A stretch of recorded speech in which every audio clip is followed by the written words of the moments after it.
আসসালামু আলাইকুম। আমার চ্যানেলে আপনাদের সকলকে স্বাগত।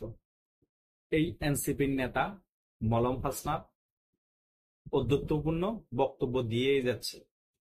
বাংলাদেশের মধ্যে এমন কোনো রাজনৈতিক বড় ব্যক্তিত্ব নাই যাকে সে অপমান করে কথা বলেনি, ছোট করে কথা বলেনি।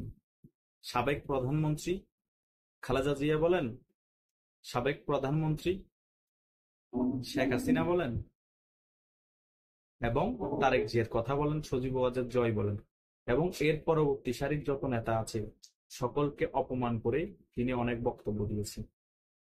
এই মলম হাসনাতের পরিচয় কি? এই মলম হাসনাতের পরিচয় হচ্ছে ছাত্রলীগের লুঙ্গির তলে থেকে সে বড় হয়েছে, তারপরে ঝোপ বুঝে কোপ মেরে এখন এনসিপির নেতা হয়েছে। সে মূলত জামাতেরই প্রোডাক্ট, জামাতের ছত্রছায়ায় আওয়ামী লীগের লুঙ্গির তলে থেকে জামাতকে ইনফরমেশন দিয়েছে।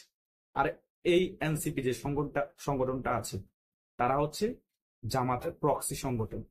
কারণ জনগণ জামাতকে কিছু ব্যাপারে অ্যাকসেপ্ট করলো, রেসপেক্ট করলো, প্রায় 60 থেকে 70% জামাতের আদর্শকে ধারণ করে না, রেসপেক্টও করে না, অ্যাকসেপ্টও করে না। তাই তাদের ভোট ব্যাংক অনেক কম।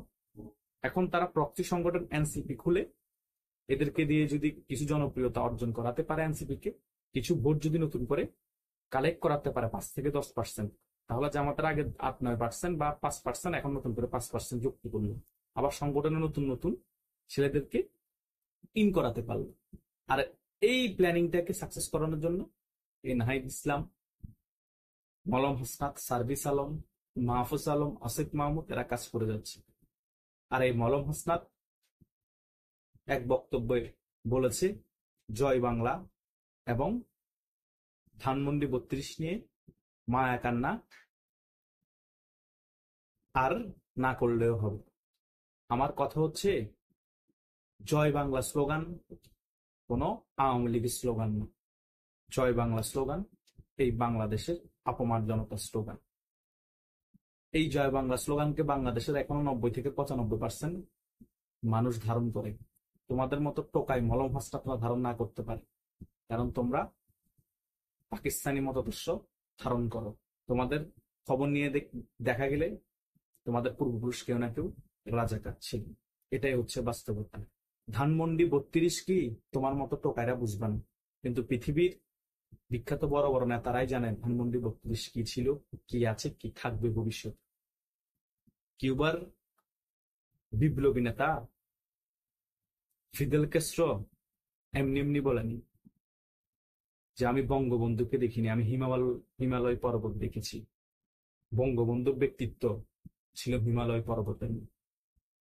কত বড় বিপ্লবী নেতা কত বড় উক্তি দিয়েছেন বঙ্গবন্ধুর নামে, আর সেই বঙ্গবন্ধুর বাড়ি হচ্ছে ধানমন্ডি 32। পৃথিবীর ইতিহাসে অনেক ভাষণ হয়েছে, তার মধ্যে কয়েকটি ভাষণের মধ্যে একটি ভাষণ হচ্ছে 7 মার্চের ভাষণ বঙ্গবন্ধুর। সেই ভাষণ আজীবন লিপিবদ্ধ আছে এবং আজীবন লিপিবদ্ধ থাকবে। সারা বিশ্বের মানুষ সেই ভাষণকে স্মরণ করবে সবসময়। কখনো ধানমন্ডি 32 মোছা যাবে না বাংলাদেশ যতদিন থাকবে, কখনো জয় বাংলা স্লোগান মোছা যাবে না যতদিন জয় বাংলা মানুষ মনে প্রাণে ধারণ করবে। তোমাদের মতো টোকাইরাই মুছে যাবে, তোমাদের মতো টোকাইদের বংশরাই মুছে যাবে। এই মলম হাসনাত অনেক অদ্ভুতপূর্ণ আচরণ করে যাচ্ছ, অনেক বিভ্রান্তিমূলক বক্তব্য দিয়ে যাচ্ছ। তোমাদের সময়ও ফুরিয়ে আসছে, তোমাদের সময় বেশি দিন নেই। কথায় আছে না, অল্প বয়সে টাকিলে বাল, দুঃখ থাকে চিরকাল। তোমার অল্প বয়সে পাল পেকে গিয়েছে, এমন ভাবে বন্ধুত্বপূর্ণ কথাবার্তা বলো, তোমার দুঃখ কিন্তু চিরকাল থাকবে। কি আওয়ামী লীগ ক্ষমতায় আসুক, কি বিএনপি ক্ষমতায় আসুক, ক্ষমতা কারো চিরস্থায়ী না। এটাই হচ্ছে বাস্তব কথা। ধন্যবাদ সকলকে।